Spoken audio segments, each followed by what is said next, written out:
Good evening, ladies and gentlemen. Welcome to Pow Chat. Once again, my name is Ronnie Music, and I am in a restaurant in East London, and it's called Mama Jumbe's. Mama Jumbe's is a Ugandan restaurant right here in London, in the East End of London. We're very close to the stadium, East Ham Stadium. I guess maybe the owner might be an East Ham supporter. But yet again, we're at the restaurant, and it's called Mama Jumbe's, and I'll be speaking to a gentleman by the name of Charles Okwalinga. Okwalinga, I hope I pronounced that right. He is the owner of Mama Jumbe and also an author of a book called Restaurant. We'll be talking to him in a minute.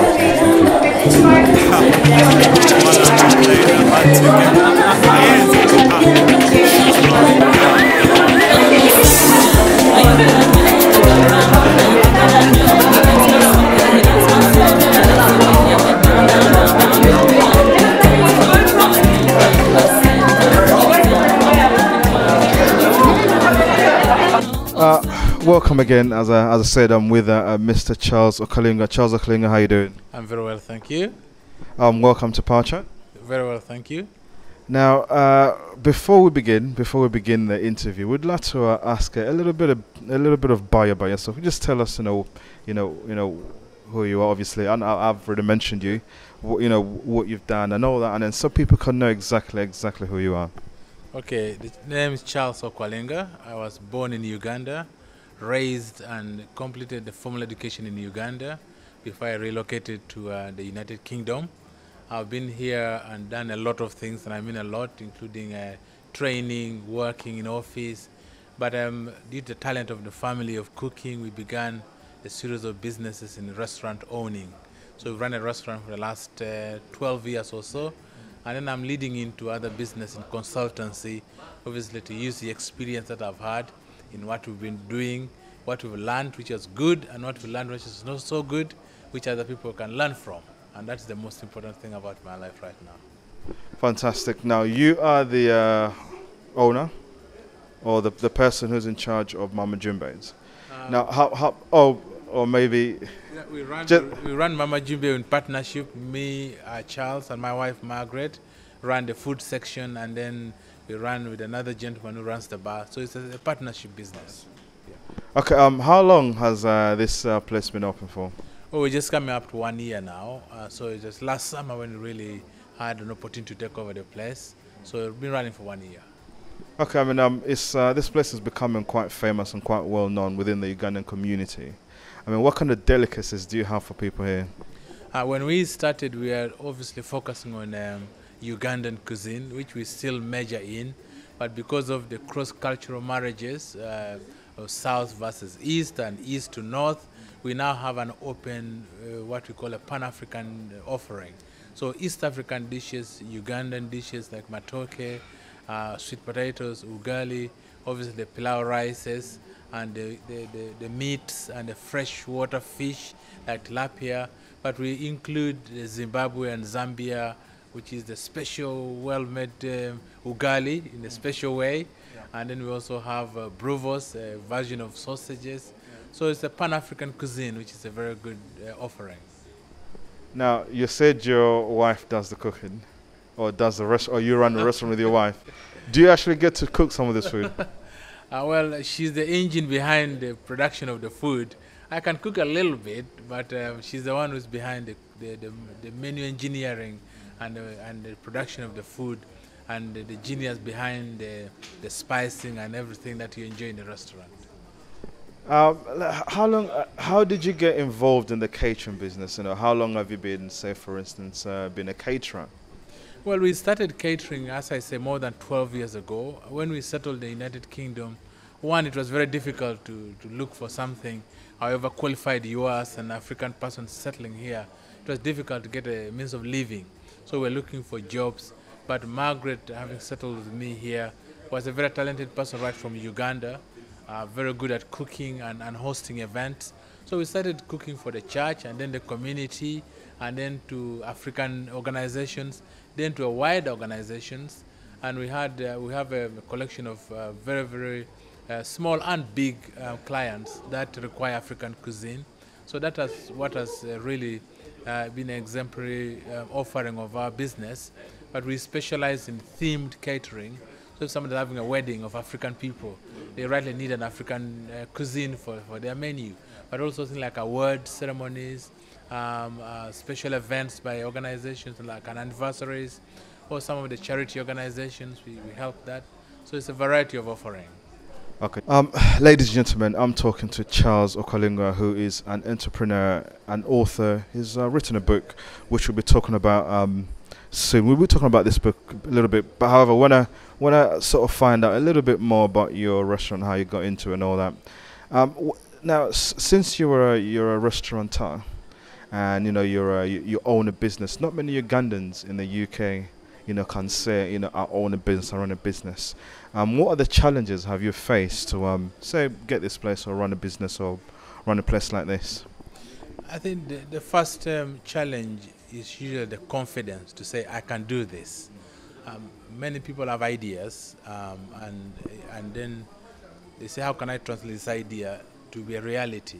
Many people have talents. People can cook. People can work at setting up the food. It is that confidence. But when you gain that confidence, one of the things that has been a challenge that I will talk about when I talk about the book is to access the right support.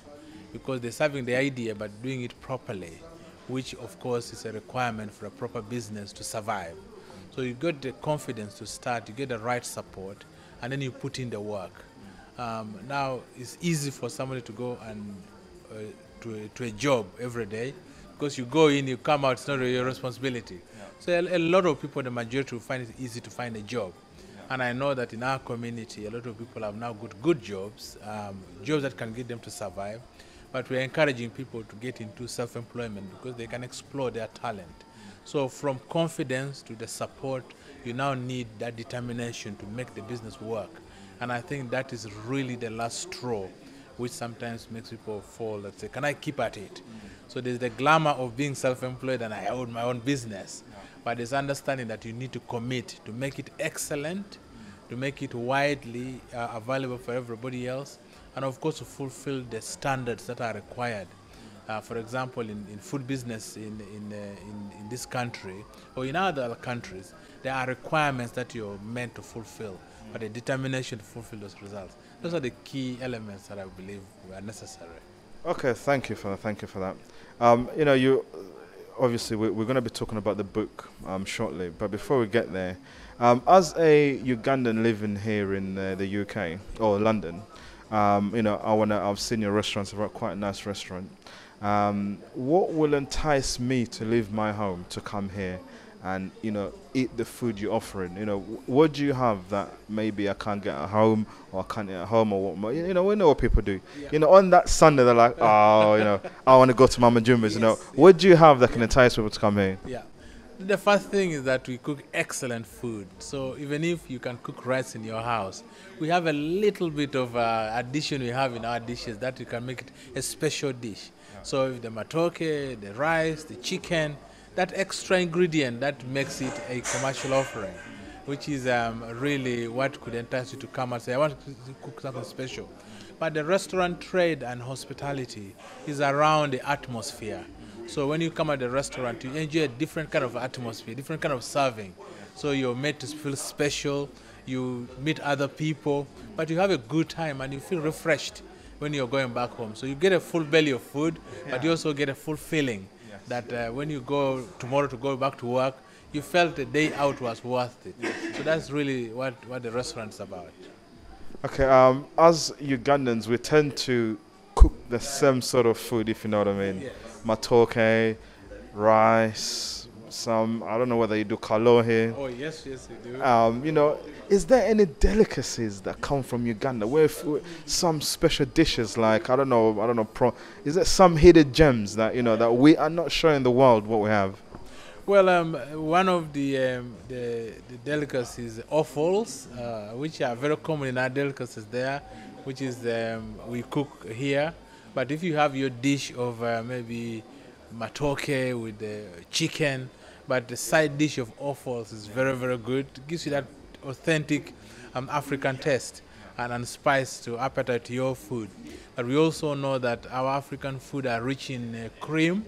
So we have some milk dishes Yeah, like cream dishes, like cooked in yogurt, like stewed fish in yogurt, which is an extra delicacy about fish, which is very nutrient. We also cook with a lot of groundnuts. So we have a special signature dish, which is spinach in groundnut sauce. So it goes very well with the matoke or the starches like posho, matoke, and sweet potatoes. So those are extra delicacies that are side or main dishes that are very, very good for they're nutritious and good, very good appetite for dining experience. Fabulous, fabulous. Now, the as a restaurateur owner in London, how difficult is it to get, say, the food from Uganda, or do you go to the normal supermarkets to buy it? Do you get it flown in from Uganda? How do you get all this in? In the beginning, in the early 90s, was very, very difficult. We started a restaurant in 2000. So that's when we started catering. So it's a long while ago. But then it was very, very difficult because only Asian shops imported food, and of course it was very expensive. But over a period, there's been a consistent import of African food. So we have African shops like Pascali, famous as known as Pascali, across the road, who imports almost everything that we do. But I'm also blessed that my family flies in regularly. So they bring us some specialists, like the kalo, which is served here, is prepared by my mother-in-law. So it is a precisely prepared dish. The same as some of the delicacies you have up country, like the cucumbers in teso, which are the round prepared in groundnuts, or the dried, called gobe, dried cowpeas leaves. Those form a very, very good delicacy. So, but most of the bulk of the food is now flown in as people have expanded the demand, and as a lot of other people are beginning to demand African food and enjoy it. So that is what's happening. Oh, fantastic. As a Ugandan, I always am encouraging Ugandans out there in London, please get up from where you are, come to Mama Jumbe's. We will be giving out the address of this place at the end of the show. Now, you're saying you've got delicacies from different regions of Uganda, and you've also mentioned Zimbabwe, and I think you mentioned some southern Zambia. Yeah. What type of customers do you get here? Do you get Ugandan your bigger customers, or your customers are varied? They are very variant now, particularly as people have, as I say, cross-married and cross-community at the workplaces. So we have, of course, the bulk remains Ugandan, East African, but we now have people who are married to those communities and they bring their friends. We have white people who come. We are glad that the food is well received and presented for anybody and to try it. So we have white people who come. We have Asian people who come, obviously. Apart from our Ugandan Asians who are settled around the areas, we also have other Asians that come. We have white people who come. We have Chinese who come and eat. And we had Japanese regular clients who feel, wow, the bananas is very, very good, and they enjoy that. So it's a variety of clients that come and enjoy our food.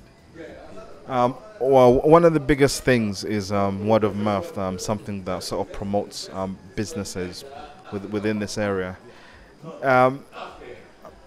What's the pricing of the food? Is it medium price? Is it regular? I don't know. Just how much would a average dish be?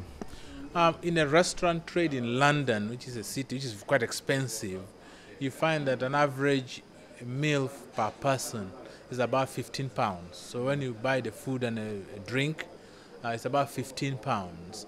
If you take alcohol to go to near 20, that's a typical dining out.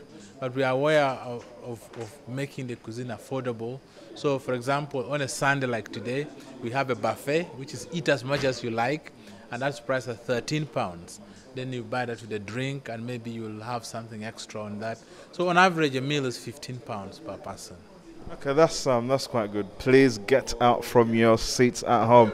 Come here, £13 for eat as much as you like, and that's in a restaurant preparing Ugandan cuisine and all types of dishes being prepared here. And I know the difficulty it is running a restaurant. What I mean, how do you find things like I don't know. You said it's your wife working here.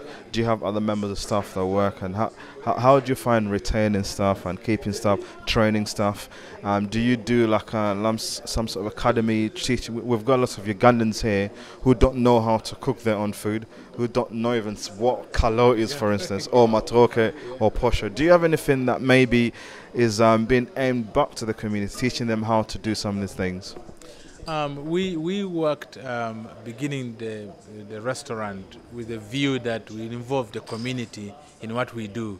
So although we have other races and other people working with us, we also include our own people who work with us. Of course, there are some authentic dishes like kalo or matoke or the ugali that requires a particular art from our country. But we take training very, very seriously. So we get, although it's our people, we subject them to training. Now, part of our development, which is part of why we went into producing material like a book, is to try to put into the mainstream the idea of developing people to work in the sector. But for us, when we first started approaching the colleges, they said, oh, there's no interest in African food training.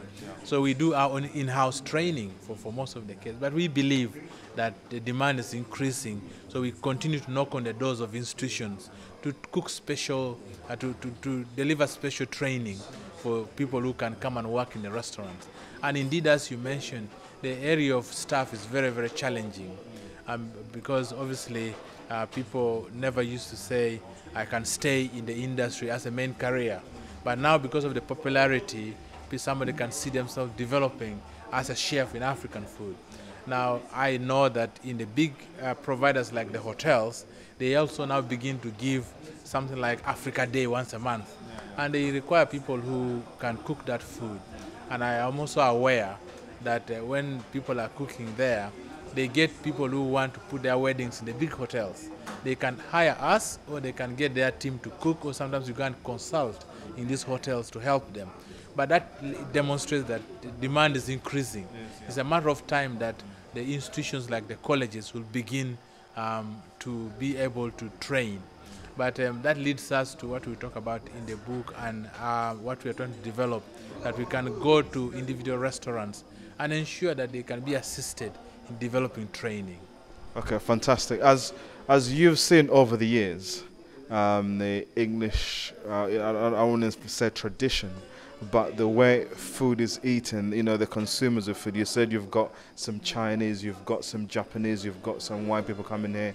I mean, people are embracing this kind of food. Are you finding that people now are ready for a new type? Because the Indian food and the Chinese food, is like at the top of the food chain. Are they now looking for an alternative to this kind of food? That is very, very true. Because we've seen that the Indian cuisine has developed, the Chinese cuisine has developed both in the high street and also in the mainstream called the supermarkets. You can now walk into every supermarket and find ready Indian cuisine, and you can also find ready Chinese cuisine, Oriental cuisine. It is the turn for Africa. I am aware that in some of the very, very limited stores, they have begun to keep a few, one or two dishes from the West African cuisine in one of the stores, and that's a very, very good achievement.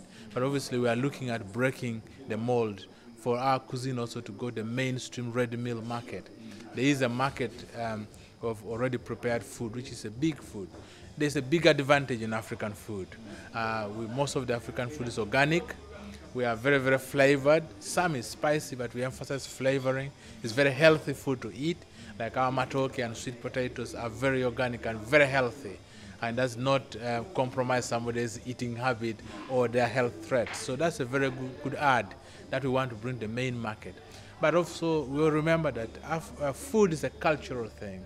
So you find Asians, Chinese, or even Africans, we eat as a matter of satisfaction, but also as a demonstration of culture. Because as you see in a wedding, you need to serve the in-laws or the guests something appropriate to show what your culture is. So people who have settled now here are growing in number. So people are settled here, have got children who are grown up, and they are marrying. Instead of flying to do a wedding in Uganda, they fly people here, and they bring their congregation of friends to show that this is what African is.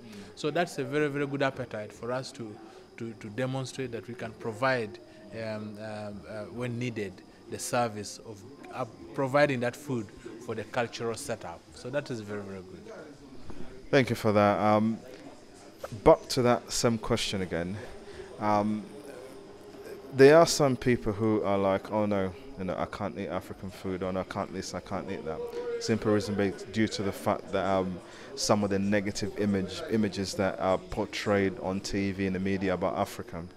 Do you get some of that, or have you come across something similar to that? Very well, yes. As you say, it is a negative image.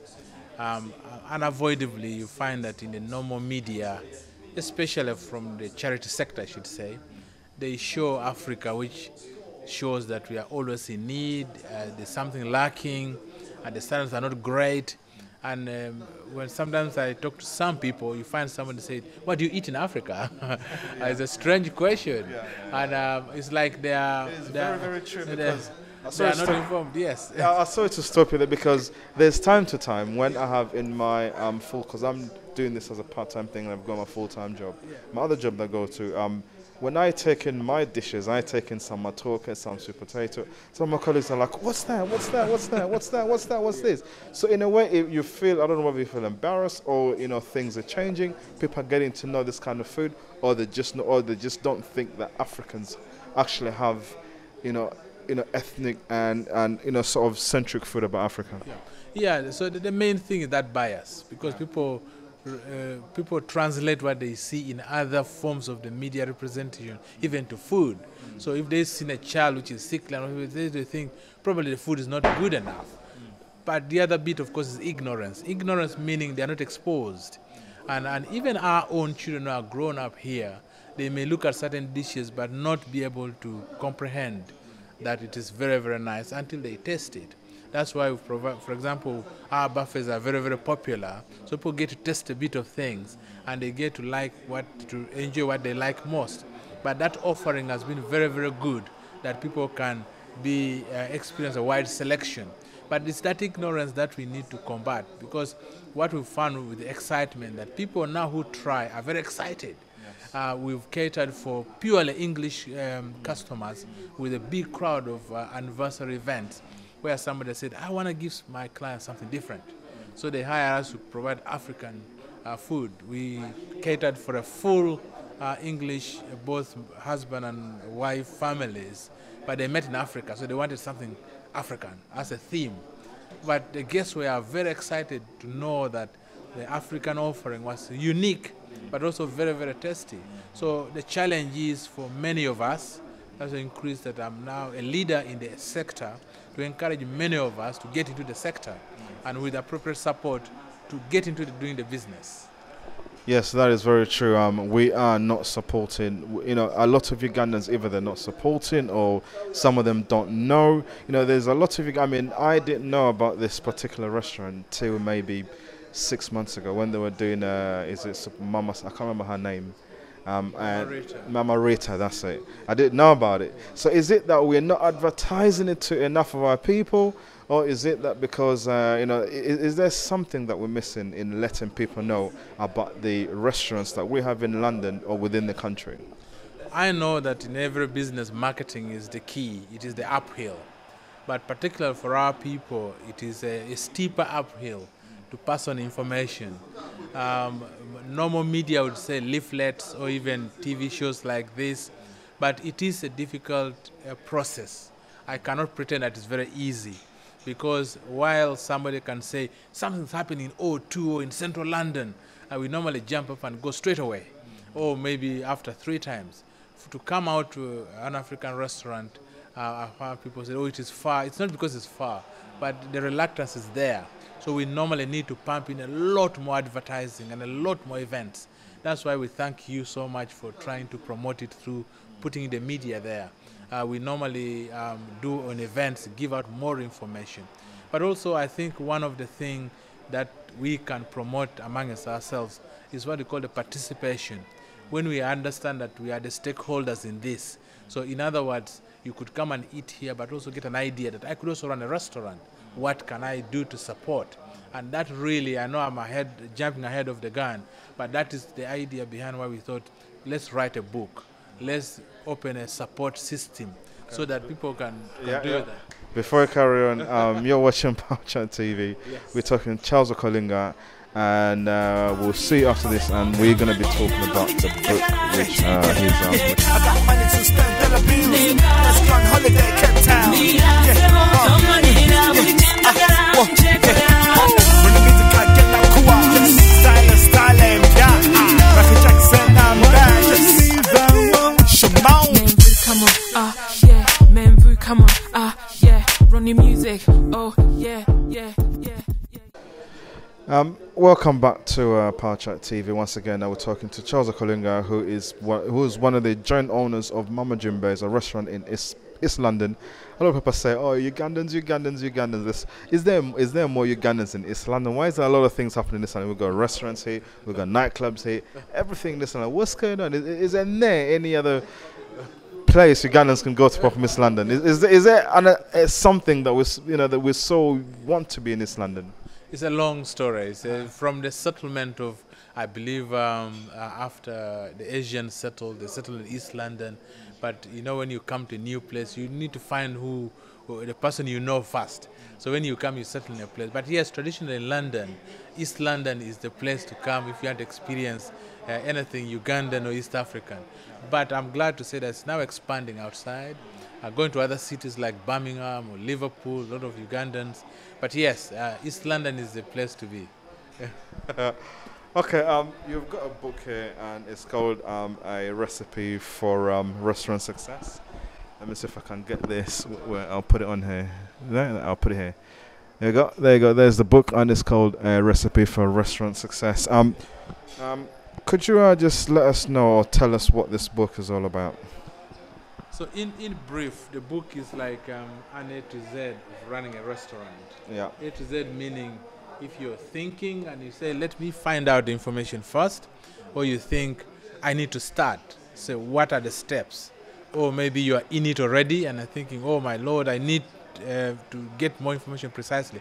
Or you're doing well, I need to understand what you call an exit strategy. So it's A to Z, the beginning and the end, if there's something called the end. So that's what has prompted us to write the book. That's what the book is about. But it's my attempt to put an experience to it. Because there's one thing you reading from the classroom how to do things, or from an institution and get a degree. It's another thing doing it by your hands. So the book really is an illustration of the experience of what we've gone through, doing what we've done. And some of it is emphasized that something could have been better, or something could be better, or emphasizing what really has worked very well. And now we use that as a support mechanism to those who are running the restaurant or think about running a restaurant. So now, this book, was this written before you got this place open, or was it after? No, what happened is that before we opened this place, we used to run another place also in East London, but we took like a 10-year audit and said, what next after 10 years? But we realized that although we are serving people still in hundreds weekly, we could serve hundreds daily or thousands monthly by supporting. So we decided to write a book to document what has happened in the last 10 years and what could be possible. We didn't have an idea that this place would come up. We had actually taken a break to say we are going to training and then consultancy. And then this place fell vacant and needed occupancy. So we got right back into it. And we will run other places. But alongside that emphasis that we demonstrate what we do, but we also teach others how to do what we feel would be a good practice in running a restaurant.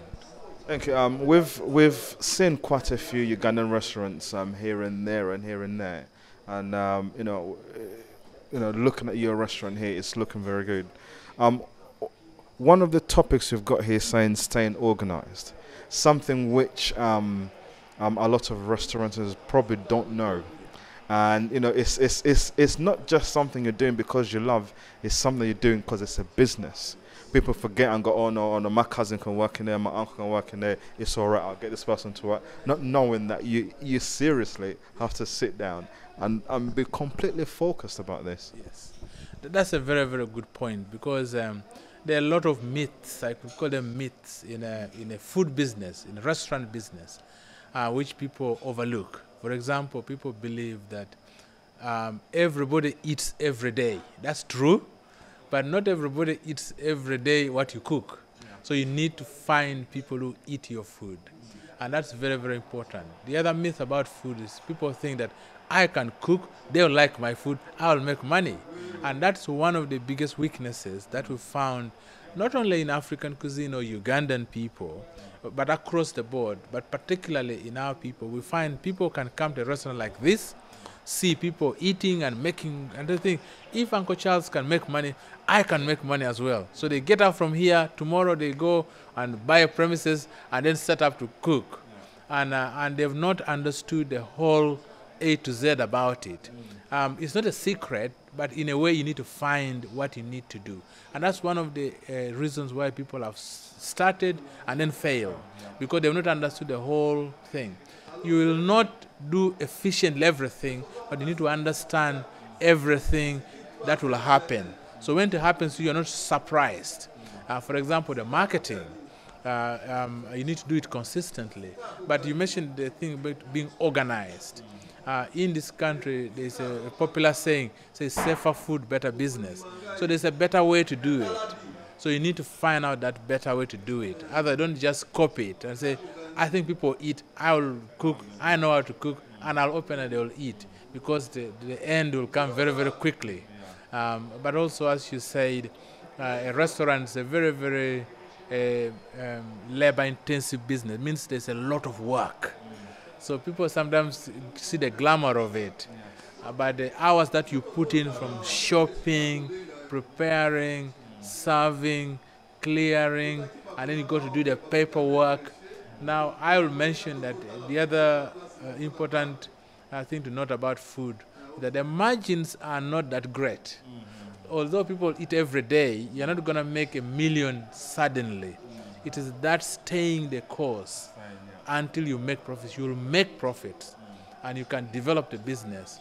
But sometimes people are rushed to think that I want to make money quickly. If you want to make money very quickly, the food business is not the business to do. Okay, the other thing is that, as you know from our people, one of the things that they complain about is customer service. Yes.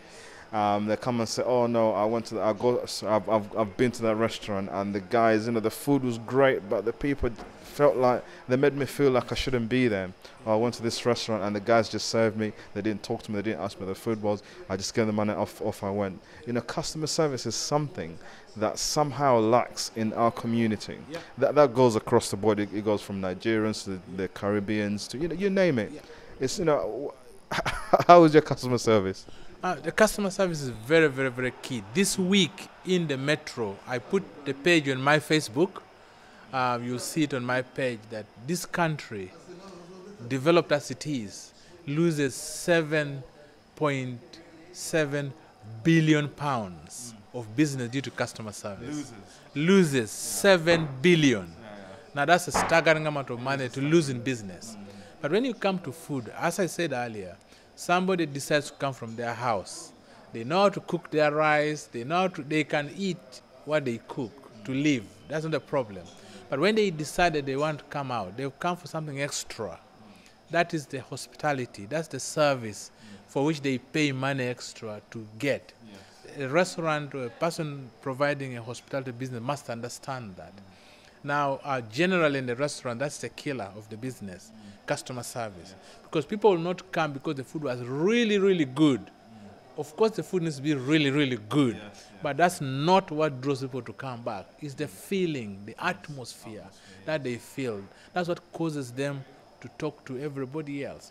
Now, the certain things like repeat business is the blood of a restaurant. That's right. That's where you make the money. It's not that one sale. It is the repeat sale. And this is how it goes. If I've come here, when I think I need a quiet, good, nice meal, I think I go to Mama Jumbe. Yeah. But also I can call Ron and say, "Ron, you know what? meet me at Mama Jumbe because of what you feel. If somebody is not treated properly, they will not come back. But guess what? If somebody is saying, what are you doing today, Ronnie? Are you want to go out? You say, yeah.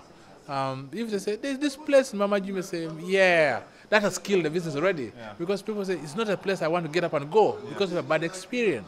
So customer service is very, very, very important. Now the fact is, and this is not to criticize ourselves, if I could say, the fact is in African businesses, be it the hair, the shops, the office, but particularly food where it is very, very critical. The customer service is usually very poor. I know this because we've had to wrestle literally with staff to overemphasize, and I can assure you it is one of our biggest commitments beyond producing good meals. We work very hard to make sure that the delivery is very, very good. It's not something that you can hire somebody and expect them to excel in it. It is something that you devote to training. And also the paradox of it is that some people sometimes don't pay attention that you need to invest in the training. So when they do their budget, they do budget for the TV, the fridge, the counter, the chairs, but very few money left for the training. And that needs to be put in place. And those are some of the keys. How did you come up with the name Mama Jumbe? Well, Mama Jumbe, you usually respect our mamas. So Mama Jumbe is the name of the mom of one of our partners. Okay. And we felt Mama and Jumbe is a motherly family because we know that mothers are the base of all service in the home. Okay, so Jumbe is a family name? For one of our partners, yes. Okay, fantastic. Now, if anybody wanted to, first of all, your book, let me just say this again, and it's called A Recipe for Restaurant Success. Let me just put that on the screen, and you can see the Restaurant Success. If you wanted to get hold of your book, where would they find it? The book is distributed in Amazon. You can order for a copy in Amazon. Obviously, it's not just a storybook. I sell most of the books with support. So if you need support with the book, you contact myself. You can go on Facebook on my website, and then you get the book. I can give you a copy. If you're in the United Kingdom, I can get it to you. But it's available on Amazon. But it goes with the material, because after you read the book, you may need to find support to do that, especially if you're beginning the business. And that is what the training material, which goes along with the book, is about. Okay, so you can get this book on Amazon. How much is the book? On Amazon, the Amazon US in dollars is what is publicized there. It's $18 plus postage and packing, and then it will be posted direct to you. So why is it in US dollars? Is that the general currency you're using? Yeah, the general currency for the worldwide, because it's available in America, Africa, everywhere else. That's why we put it on a dollar Amazon, American version of Amazon, so that people from Africa can order it, from Asia. We get orders from America who have ordered for my book. So it's easier for universal currency other than just the pounds. Yeah. Okay, somebody who's not interested in, say, restaurant work, you know, why would they need to buy this book? Is this book aimed gearly for people that are into the catering trade, or is geared for anyone that wants to get into business? That's a very good question. I've written the book as a business book. So if somebody wanted to do a plumbing business or either something which is not related to food, you can pick ideas and the principles of running a business from the book. But why I encourage people to buy the book is that there are not many African people who write books. So it's a very big inspiration for people to understand. Maybe you are not doing business, but your child can look at it and say, maybe they want to go into the food business. It's a very good thing to keep on your shelves. As we learned, that it's very good for us to be able to be people who keep a library in our books. But also the great thing about the book is that it is something that you find as you share with friends. It can give ideas in the market. If, for example, you wanted to invest in a restaurant, and that's one of the things that we in Africa, South Africa, need to develop. You can invest in a restaurant like this. You can put in your money to work for you. And that's what it means, your money to work for you. But you can't just invest in a business without knowing. So if you get into a partnership with somebody who runs a restaurant, you could get somebody who knows how to cook. And I say, well, you know how to cook, we get a business manager, but I need to put in my money. So you need to buy the book to understand. So if a person is running a restaurant and is telling you about this, you understand. So it's very good as an investment enlightenment tool for people who do that. And that's one of the important things about the book. Okay, as Ugandans who are in Uganda at this moment, would they find this book useful for them? And I mean, in Uganda, obviously, the the biggest restaurants are these small things. You go one here, you find one, you find one there. Would this be an idea for them, or this book is for people that actually want to run proper restaurants? The full works. Well, I've just been to Uganda in end of 2013, and it was a very good visit. I found that food business flourishing at every level. The people who cook in the small kiosks are doing very well. Proper setup restaurants are doing very well. Catering services are doing very well, and the hotel restaurants are also doing very well. So before I forget, I don't want to forget this question. Have you got a restaurant in Uganda? Not yet. We are planning on opening one, but not yet. Probably in the course of 2016, that's next year, we'll have a restaurant and a catering service in Uganda. What would be good? It would be something like maybe once you've opened it, is to maybe start a catering school and then get people going through your restaurant. That's right. Yeah. That's right. That's already in the works. I've already been traveling to Uganda. As I said, when I published the book, I went to Uganda to look at what the market is. So 2015, this year, I'm working on a training program for the restaurants, and that's in the formal sector. So as I speak, the main question that you asked is that the book is appropriate for someone who wants to run a formal business, and of course looking at long term and also things in place. Now, what is happening with us in the technology and the advancement of communities is that people are beginning to understand what is best practice. Yes. So, although there are the other people who still eat when they don't really want to mind so much where they eat from, there's a continuing growing population of people who want to understand that I need to be served properly, I need good customer service. So the people who run a restaurant business, even if they're doing very well now, if they are not putting things in place properly, they'll get out of business. So also people who want to go the next level of their business, they need to buy the book. Yes, and be in their life. Okay, no problem. I just want to encourage people out there, please get onto Amazon and buy this book. We've got an Ugandan author from Uganda who's written a book about owning a restaurant or running a restaurant, a recipe for a restaurant, and we know how difficult it is out there to run your business. Go out and buy this book. Let's support our brother, so also he can also make his money back from what he put in to write the book. And we'd like to take this opportunity to thank Charles. Charles, thank you very much. Thank you so much. I just want to emphasize that please, you can make money from running a food business, but it's very, very easy to lose money from running a restaurant business.